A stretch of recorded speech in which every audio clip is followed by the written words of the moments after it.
Vitão, tu teria votado em quem, Vitão? Eu teria votado no Amoedo, né? Mas hoje, olhando, eu me mataria Não, se eu tivesse. hoje não. Eu me mataria se eu tivesse votado no Amoedo hoje. Mas tu teria votado no Amoedo? Teria. Eu penso assim, Júlio, que nem você em votar no passado e falar para o Bolsonaro, cara, corre disso aí que vai dar um BO grande para você, você não merece. Mas eu acredito que o próprio Bolsonaro me desobedeceria e faria tudo igual como ele fez, porque o Bolsonaro é um idealista, né? Tudo que o Bolsonaro construiu nesses anos como deputado, né?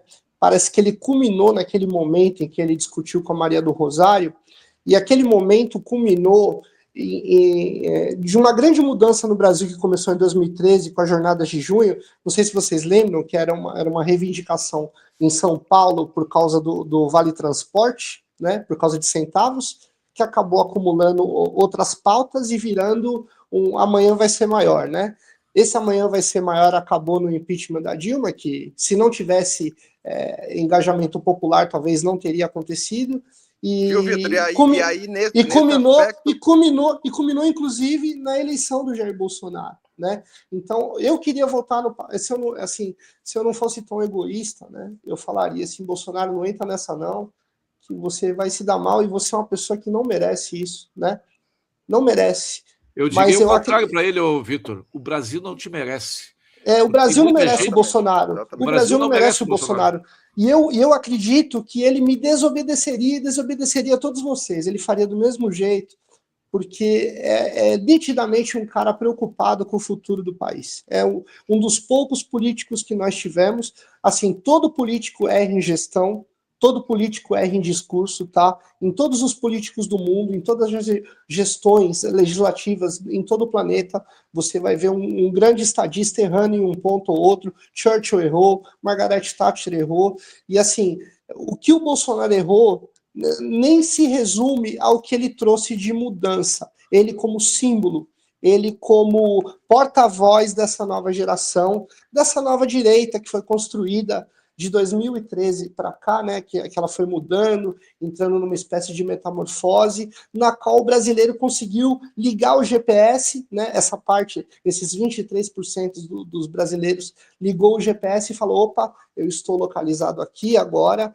e agora eu entendo o processo político, e agora está na hora de lutar para trazer um Brasil ideal e tentar alertar o máximo de pessoas possíveis a sair dessa matrix aí.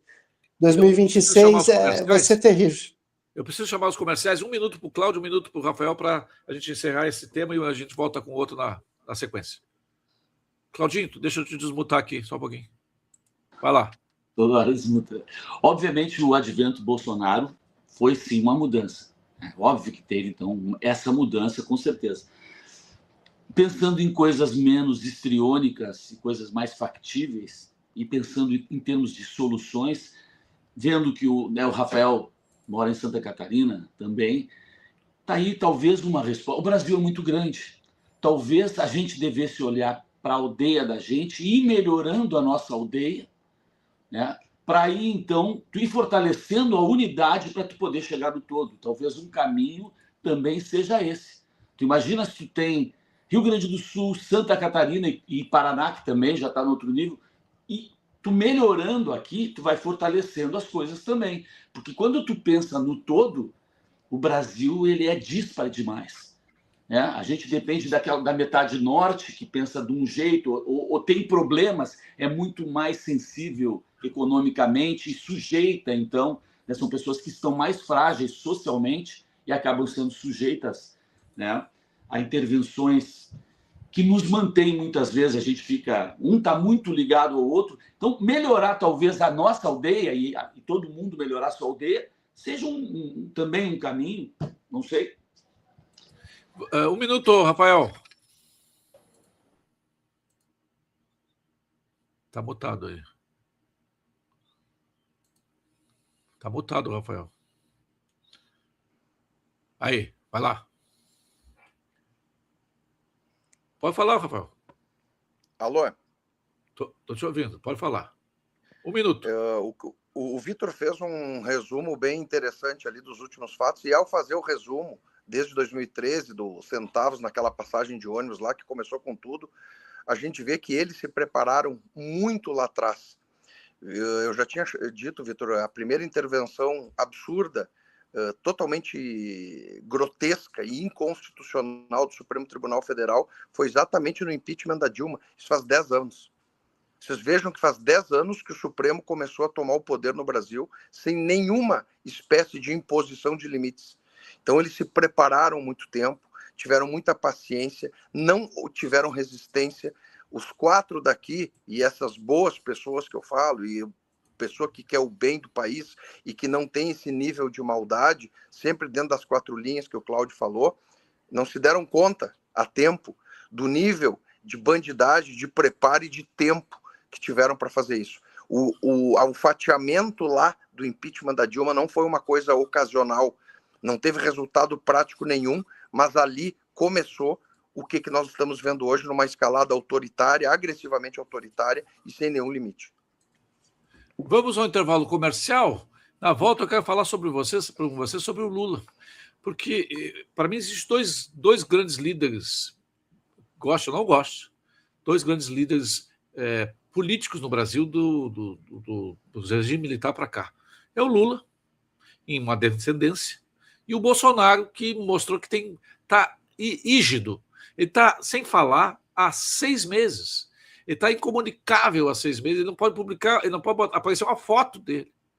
E ele consegue transferir todos, 95% dos seus votos, através de uma cartinha, ele transfere para o seu filho, o Flávio. Então nós vamos falar sobre isso. E o The Economist publicou um artigo dizendo que o Lula deveria se aposentar.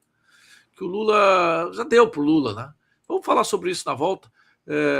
Nós temos ainda um bloco inteiro, porque esse é o quadro que nós vamos encontrar em 2026. É Lula e Bolsonaro. Ou Lula e quem o Bolsonaro indicar. Não tem terceira via, não tem ratinho, não tem nada, não tem alternativa. É isso. É polarizado? Sim. E essa polarização de verdade, não é aquela polarização que outro dia o Lula disse, que saudade quando eu tinha o PSDB como oposição, porque nós éramos tudo igual. Ele escancarou o Teatro das Tesouras. Hoje, o fato de nós termos uma oposição de verdade, temos um polo de verdade, isso significa que nós melhoramos e muito. Então, nós temos que saudar essa situação.